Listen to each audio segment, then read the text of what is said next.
ಎಲ್ಲರಿಗೂ ನಮಸ್ಕಾರ. ಈಗ ಆ ಶೌಬರಿ ಮಹರ್ಷಿಗಳು ಈ ಉದ್ದಾಲಕ ಮತ್ತು ಚಂಡಿ ಕಥೆಯನ್ನು ಹೇಳ್ತಾರೆ. ಉದ್ದಾಲಕ ಅವರ ಶಿಷ್ಯ ಆಗಿರ್ತಾನೆ. ಅವನು ಕೂಡ ಅವ್ರ ಜೊತೆ ತಪಸ್ಸನ್ನು ಮಾಡಿರ್ತಾನೆ, ತಪಸ್ಸಿನ ಶಕ್ತಿಯನ್ನು ಗಳಿಸ್ಕೊಂಡಿರ್ತಾನೆ. ಯಜ್ಞ ಯಾಗಾದಿಗಳಲ್ಲಿ ಅವನು ಭಾಗವಹಿಸ್ತಾ ಇರ್ತಾನೆ. ಸಾಕಷ್ಟು ಪಾಂಡಿತ್ಯವನ್ನು ಪಡೆದವಿರ್ತಾನೆ. ಅವನಿಗೆ ವಯಸ್ಸಾದ ಕೂಡಲೇ, ಅಂದರೆ ಯುಕ್ತ ವಯಸ್ಸಿಗೆ ಬಂದ ಕೂಡಲೇ ಒಬ್ಬ ಚಂಡಿ ಅನ್ನೋಳ ಜೊತೆ ಮದುವೆ ಆಗ್ತೈತಿ. ಆ ಚಂಡಿ ಅವನಿಗೆ ಎಲ್ಲ ರೀತಿಯೊಳಗೂ ಅನುರೂಪವಾದಂಥ ಹೆಂಡತಿಯಾಗಿರ್ತಾಳೆ. ಭಾಳ ಸುಂದರಿಯಾಗಿರ್ತಾಳೆ. ಆಮೇಲೆ ಎಲ್ಲ ಕಾರ್ಯವನ್ನು ಅಚ್ಚುಕಟ್ಟಾಗಿ ಶ್ರದ್ಧೆಯಿಂದ ಮಾಡೋಳಾಗಿರ್ತಾಳೆ. ಆದರೆ ಒಂದು ಏನಂತಂದ್ರೆ, ಏನು ಹೇಳ್ತಾರಲ್ಲ ಅದಕ್ಕೆ ವಿರುದ್ಧವಾಗಿ ಅವಳು ಮಾಡ್ತಾ ಇರ್ತಾಳೆ. ಯಾವಾಗಲೂ ನೀ ಈ ಕೆಲಸ ಮಾಡಿಬಿಡ ಅಂದ್ರೆ ನಾ ಮಾಡಾಕಿನ ಅಂತಿರ್ತಾಳೆ.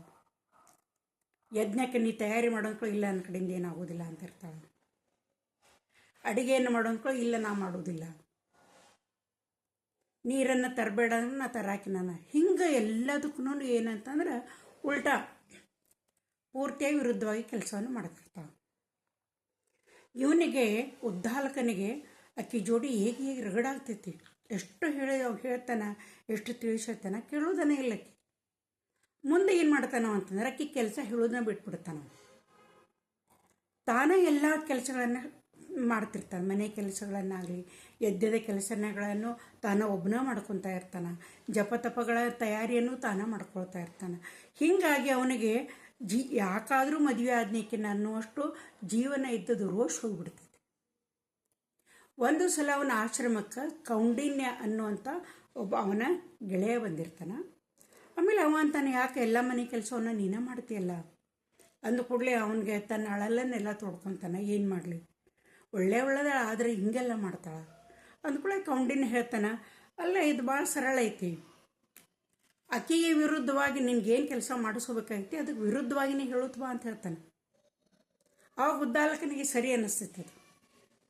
ಆವಾಗಲಿಂದ ಆಕೆ ಈ ರೀತಿಯಾಗಿ ಬೇರೆ ಒಂದು ವರ್ತನೆಯನ್ನು ಪ್ರಾರಂಭ ಮಾಡಿಬಿಡ್ತಾನೆ. ಇವತ್ತು ಯಜ್ಞ ಮಾಡೋದ ನೀನು ಯಾವುದೇನು ತಯಾರಿ ಮಾಡಬೇಡ, ಇಲ್ಲ ನಾ ಮಾಡಾಕಿನ ಅಂತಿರ್ತಾಳೆ. ನೀ ರುಚಿಯಾಗಿ ಅಡುಗೆ ಏನು ನೀ ಮಾಡೋಕ್ಕೆ ಹೋಗಬೇಡ, ಏನಾರ ಗಡ್ಡೆ ಗೆಣಸು ಬೇಯಿಸಾಕು, ಇಲ್ಲ ನಾನು ರುಚಿಕಟ್ಟ ಅಂತ ಅಡುಗೆಯನ್ನು ಮಾಡ್ತೀನಿ. ಹಿಂಗೆ ಅವ ತನಗೇನು ಕೆಲಸ ಮಾಡಿಸ್ಕೋಬೇಕಾಗಿರ್ತೈತಲ್ಲ ಅದ್ರ ವಿರುದ್ಧವಾಗಿ ಹೇಳ್ಕೊಂತಕ್ಕನ ಈಕೆ ಅದನ್ನು ಕರೆಕ್ಟಾಗಿ ಮಾಡ್ತಾ ಇರ್ತಾಳೆ. ಇದಕ್ಕೊಂದು ಪರಿಹಾರ ಸಿಕ್ತು. ಜೀವನ ಭಾಳ ಖುಷಿಲಿಂದ ಅವರು ಜೀವನ ನಡೆಸ್ತಾ ಇರ್ತಾರೆ.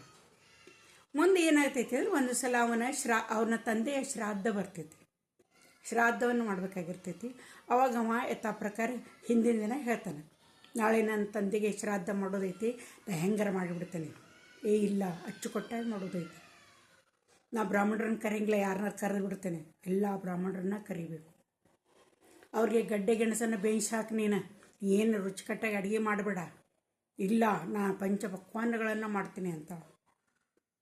ದಾನ ದಕ್ಷಿಣೆ ಕೊಡೋದು ಬೇಡ, ಇಲ್ಲ ಯಥೇಚ್ಛವಾಗಿ ದಾನ ದಕ್ಷಿಣೆ ವಸ್ತ್ರ ಎಲ್ಲನೂ ಕೊಡೋನು ಅಂತ ಹೇಳ್ತಾ. ಹೀಗಾಗಿ ಆ ತಂದೆಗೆ ಶ್ರಾದ್ದ ಭಾಳ ಅಚ್ಚುಕಟ್ಟಾಗಿ ಭಾಳ ಚೆಂದಾಗಿ ನಡೀತೈತಿ. ಬ್ರಾಹ್ಮಣರೆಲ್ಲರೂ ಬರ್ತಾರೆ. ಅವರು ಎಲ್ಲರೂ ಆ ಕಾರ್ಯವನ್ನು ಭಾಳ ಚೆಂದಾಗಿ ನಡೆಸ್ಕೊಡ್ತಾರೆ. ನಿಮಗೂ ಭಾಳ ಸಂತೋಷಕ್ಕೈತಿ. ನನ್ನ ತಂದೆಯ ಶ್ರಾದ್ದ ಒಂದು ನಿಯಮಬದ್ಧವಾಗಿ ನಡೀತು ಅಂತೇಳಿ. ಕೊನೆಗೆ ಒಂದು ಮಾತು ತಪ್ಪಿಬಿಡ್ತಾನವ. ಅವನ ತಂದೆಯ ಪಿಂಡವನ್ನು ಗಂಗಾ ನದಿಯೊಳಗೆ ಹಾಕುವಂತ ಡೈರೆಕ್ಟ್ ಹೇಳ್ಬಿಡ್ತಾನಕ್ಕೆ. ತಂದೆಯ ಪಿಂಡವನ್ನು ಗಂಗಾ ನದಿಯೊಳಗೆ ಹೋಗೋದು ಬಾ ಅಂತೇಳಿ. ಆಕೆ ಏನು ಮಾಡ್ತಾಳೆ ಅಂತಂದ್ರೆ, ವಿರುದ್ಧವಾಗಿ ಮಾಡ್ತಿರ್ತಾಳಲ್ಲ ಯಾವಾಗಲೂ, ಆ ಪಿಂಡವನ್ನು ಒಯ್ದು ತಿಪ್ಪ್ಯಾಗ ಒಗೆದು ಬಿಡ್ತಾಳೆ. ಅವು ಕೆಂಡದಂತ ಕೋಪ ಬರ್ತೈತೆ. ಇಲ್ಲಿಯವರೆಗೆ ಎಲ್ಲ ಸರಿಯಾಗಿ ಮಾಡಿದ್ಲು, ಆದರೆ ಈಗ ಪಿಂಡವನ್ನು ಹೋಗಿ ತಿಪ್ಪ್ಯಾಗ ಒಗೆದ್ಬಿಟ್ಲು ಅಂದ ಕೂಡಲೇ, ಎಂಥ ಕೆಟ್ಟ ಹೆಂಗೆ ಸದ್ದಿದ್ದಿ ನೀನು ಎಲ್ಲಿ ತನಕ ನಾನು ಸಹನ ಮಾಡ್ಕೊಳ್ಳಿ, ನೀನು ಇಷ್ಟು ಕೆಟ್ಟದಿದ್ದಿ, ನೀನು ಕಲ್ಲಾಗಿ ಹೋಗು ಅಂತೇಳಿ ಆಕೆ ಶಾಪವನ್ನು ಕೊಟ್ಟುಬಿಡ್ತಾನೆ.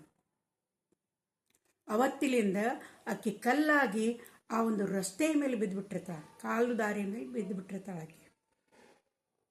ಆವಾಗ ಕಾಲು ದಂಡ ಮೇಲೆ ಬಿದ್ದುಬಿಟ್ಟಿರ್ತಾಳೆ. ಆವಾಗ ಅವರು ಶೌಬರಿ ಮಹರ್ಷಿಗಳು ಹೇಳ್ತಾರೆ, ಇಲ್ಲ ಆಕೆ ಏನಂತಂದ್ರೆ ಮುಂದೆ ಅವನಿಗೂ ಪಶ್ಚಾತ್ತಾಪ ಆಕೈತಿ. ಶೌಬರಿ ಮಹರ್ಷಿಗಳನ್ನು ಕೇಳ್ತಾನೆ, ನಾ ಶಾಪ ಕೊಟ್ಬಿಟ್ಟೆ, ನನ್ನ ಸಹನೆಯನ್ನು ಉಳಿಸ್ಕೊಳ್ಳಿಲ್ಲ ಅಂದ್ಕೊಳ್ಳಿ. ಶೌಬರಿ ಮಹರ್ಷಿಗಳು ಹೇಳ್ತಾರೆ, ಏನು ಚಿಂತೆ ಮಾಡಿಬಿಡಪ್ಪ, ಮುಂದೆ ಪಾಂಡವರು ಈ ಅಶ್ವಮೇಧ ಯಾಗವನ್ನು ಮಾಡಕ್ಕೆ ಬರ್ತಾರೆ.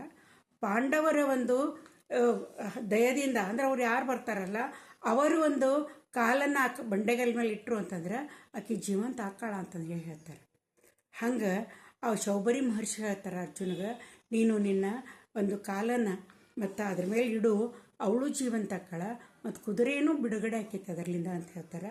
ಅರ್ಜುನ ಆ ರೀತಿ ಮಾಡಿದ ಕೂಡಲೇ ಕುದುರೆಯೂ ಬಿಡುಗಡೆ ಆಕೈತಿ. ಅಲ್ಲಿ ಒಂದು ಯುವತಿಯ ದೇಹ ಅದಕ್ಕೆ ಜೀವಂತವಾಗಿ ಯಾರು ಚಂಡಿ ಇದ್ದಾಕಿ ಜೀವಂತವಾಗೈತೆ.